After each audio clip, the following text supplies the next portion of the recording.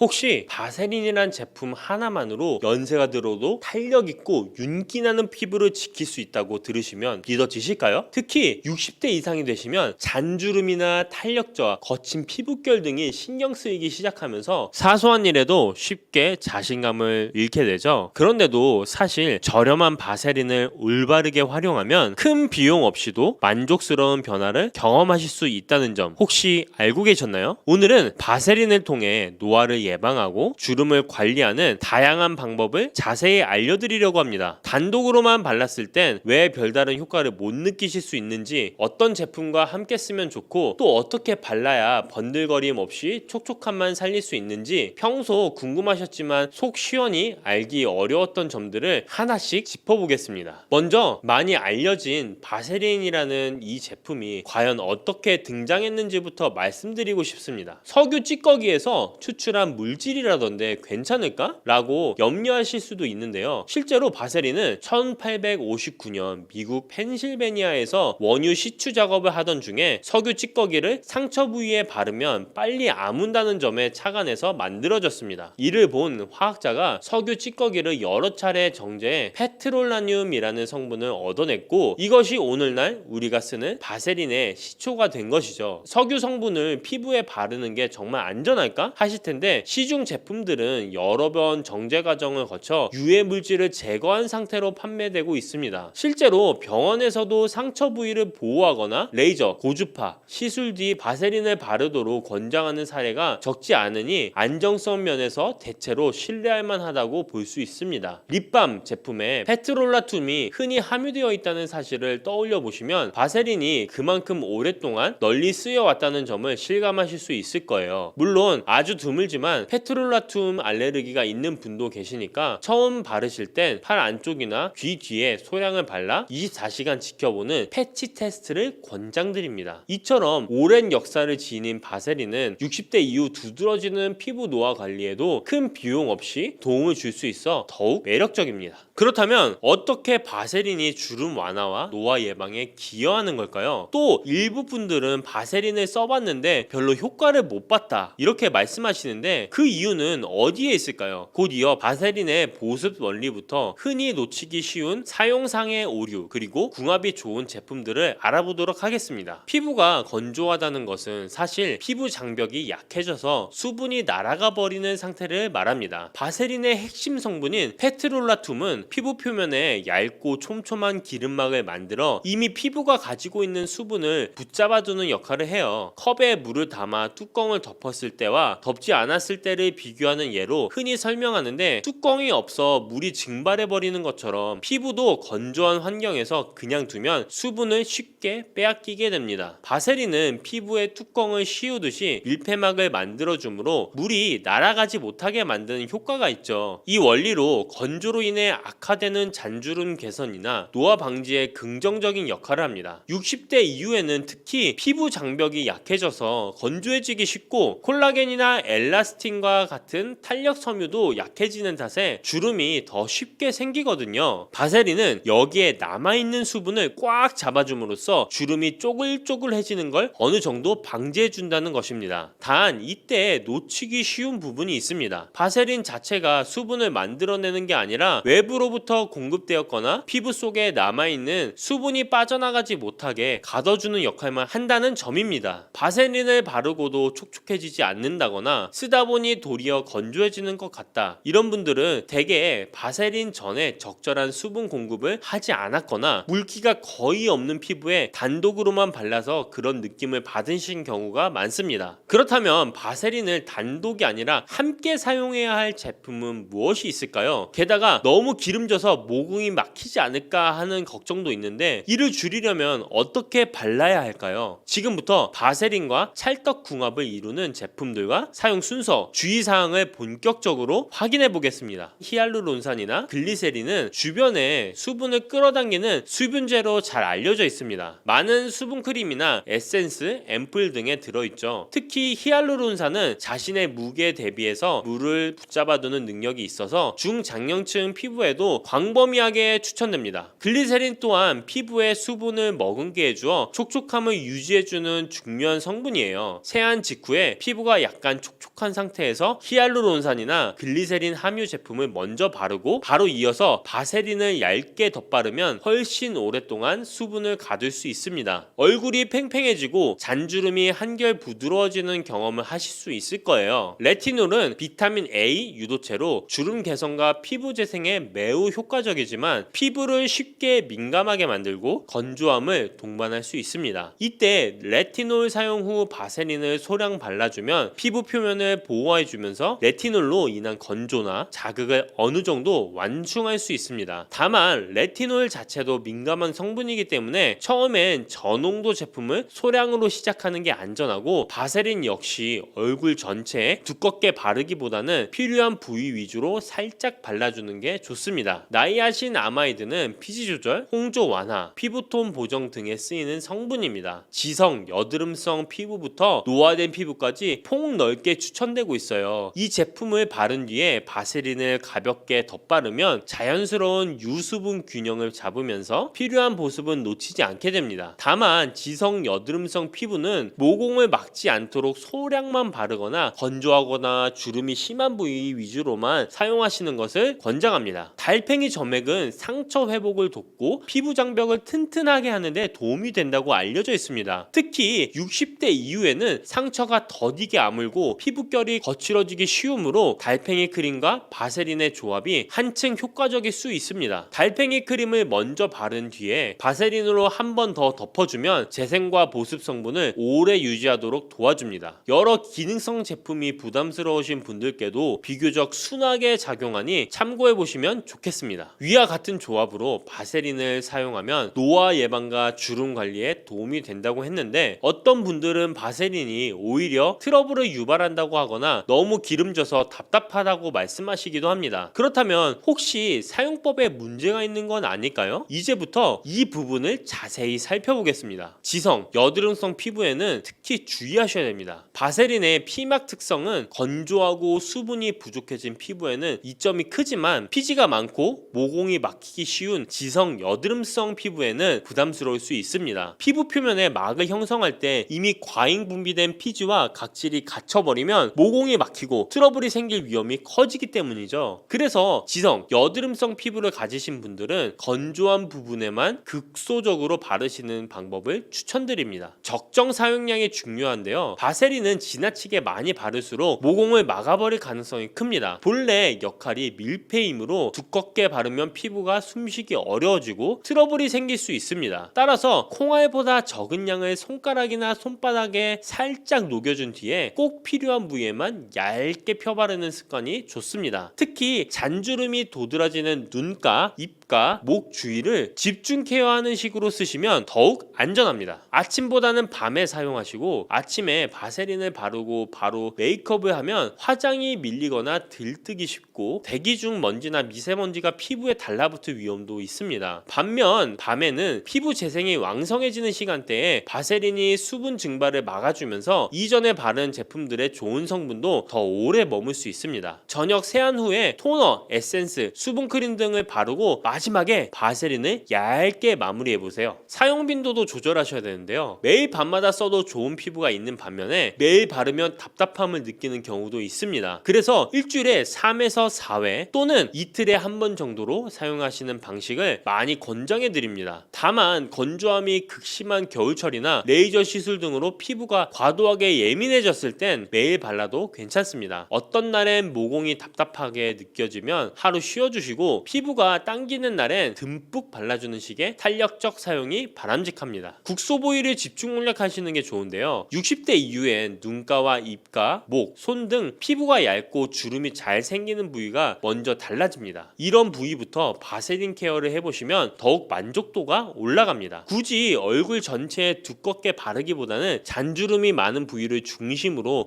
톡톡 두드려 주시고 남은 양을 손등 등에 살살 문질러 주시면 됩니다. 알레르기 반응은 반드시 테스트를 하셔야 되는데요. 바세린은 대부분의 경우 안전하지만 예민한 피부나 특별한 알레르기가 있는 분들께는 가려움이나 붉어짐이 일어날 수 있습니다. 따라서 본격적으로 사용하시기 전에 손목 안쪽이나 귀 뒤쪽처럼 잘 보이지 않는 곳에 먼저 바르고 24시간가량 두는 방법을 권합니다. 큰 문제 없으면 얼굴 등 다른 부위에 본격적으로 발라보셔도 괜찮습니다. 이제 바세린 사용법과 주의사항을 다 들으셨다면 본격적으로 피부에 어떤 변화가 생기는지 지켜보실 차례입니다. 그런데 왜 같은 바세린을 쓰고도 어떤 분은 별로라고 하시고 또 누군가는 엄청난 효과를 본다고 하실까요? 혹시 바세린 자체만의 문제는 아닐지도 모른다는 생각 해보신 적 있으신가요? 피부관리는 외적인 노력과 함께 스스로를 돌보는 마음이 합쳐졌을 때 더 큰 상승 효과를 보게 됩니다. 60대 이후가 되면 이젠 뭘 해도 큰 차이가 없지 않을까? 라는 생각에 빠져서 스스로를 포기하기 쉬워요. 하지만 그럴수록 매일 저녁 세안 후에 내 피부를 살펴보고 크림을 바르고 바세린으로 마무리하면서 오늘도 내 피부 고생했다고 다정히 생각해주는 습관이 정말 중요합니다. 작은 손길로도 애정을 담아 케어해 주다 보면 단순히 잔주름이나 탄력만 달라지는 게 아니라 내 마음도 함께 밝아지는 느낌을 받으실 수 있습니다. 피부가 개선된다는 건 단순히 주름이 옅어지고 톤이 밝아지는 것만 의미하진 않습니다. 주변에 얼굴이 한결 건강해 보인다, 예전보다 표정이 밝아졌다 라는 말을 들으면 자연스레 외출할 때나 사람들을 만날 때도 자신감이 붙고 적극적으로 변하게 되죠. 이렇듯 바세린을 꾸준히 사용하면서 굳이 비싼 시술을 받지 않아도 생각보다 좋아졌다, 아침 화장도 편해졌다 라고 하시는 분들이 많이 계십니다. 여기엔 바세린을 바르는 몇 분의 시간마저 나 자신을 위하는 마음을 담았다는 공통점이 있어요. 결국 바세린이 기적의 물질은 아니더라도 그 효과를 배가시킬 수 있는 열쇠는 바로 우리 자신에게 달려 있습니다. 주름이나 노화 관리는 복잡해 보이지만 의외로 내 곁에 있던 저렴한 바세린과 나 자신을 아끼는 소소한 마음이 인생 후반부에 든든한 조력자가 되어줄 수 있습니다.